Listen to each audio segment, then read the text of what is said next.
Terry, it's time to get up. It's snack time. I'm going to take you with me. Let's span time. We're going to go back to a time when my brother and I were having the hugest fight.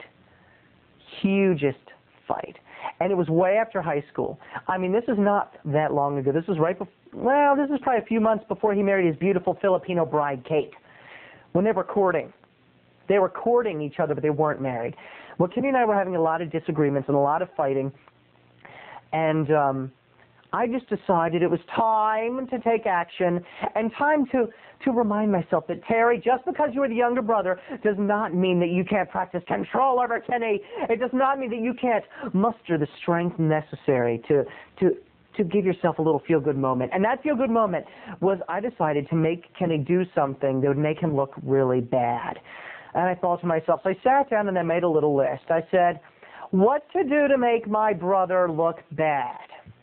Because he certainly likes to prop himself up at his younger Snackboy brother's expense. And I decided the best thing to do would be to talk him into shaving his head, B-A-L-D, just like that guy on Night Court. Ox or, no, on Night Court, whatever. Just like a bald person.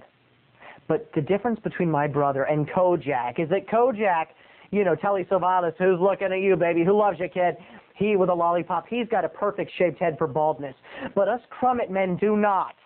We have kind of Frankensteinish. Under this head of hair, we have Frankenstein-shaped square heads. And my brother carries a little extra weight, people. He likes them jalapeno nachos dripping with cheese and the mini flautas and the greasy, well, I do too. Anyway, so I said to him, I said one day, I know it's sinful. I felt like the serpent in the Garden of Eden trying to get Eve to have a little apple. I said, Kenny, you know what would look so good on you? He said, what, brother? I said, if you shaved your head completely bald. He said, no way, that would look so stupid. No. I said, Kenny, listen to me. It's brilliant. It is perfect. You bald would bring out a certain stockiness to you. I mean, it would just give you those Greek tragic features. It would just set off everything. It would really make you intimidating, but still make you charming and draw you in. Wow, I could really see you working that.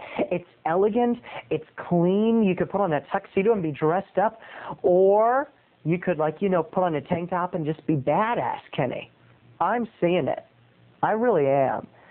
And he felt his head and he said, you know, are you sure? You think it'll look good? I said, hold on. Oh, Kenny, you would look so good bald. Oh my gosh. Perfect. You don't even know. And so that day, I got a camera, and we went to the barber shop. Now, the barber shop we used to go to was a very old-fashioned kind with the red and white swirling pole, very old school, and Floyd's barbershop, Andy Griffith. And when my brother sat down and said, by the time we got there, I had made him so proud of being bald. I was cracking up, but trying to be supportive on the outside. The barber couldn't believe it. He said, now, young boy, you want your head bald, you're sure? And he felt the top of Kenny's Frankenstein head, and he said, you're sure? And Kenny said, I've never been sure about anything. And he shaved his head, and Kenny looked real bad. He looked like a serial killer, people. Ted Bundy, Buffalo Bill, James Gum. I'm talking Silence of the Lambs, people. He was the Red Dragon.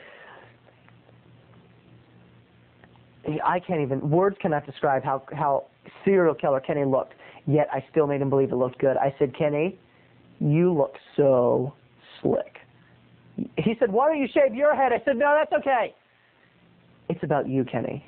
You look too cool for school. I said, Kenny, you look too cool for school. And we got home, and this is where the story really picks up, people, because my mother, Susan Lynn Crummett, you feel like you know her. You saw her in episode 99, and I think if you want to really get a feel for her, go back to episode 99 with our interview. Sue Crummett was so, I'd never seen her so mad with Kenny. She fell to her knees and started screaming, oh, Lord, have mercy, what have you done to yourself? I can't look at you, you're not my son. And he said, Mom, what are you talking about? And she said, oh, God, look at you. You look horrible.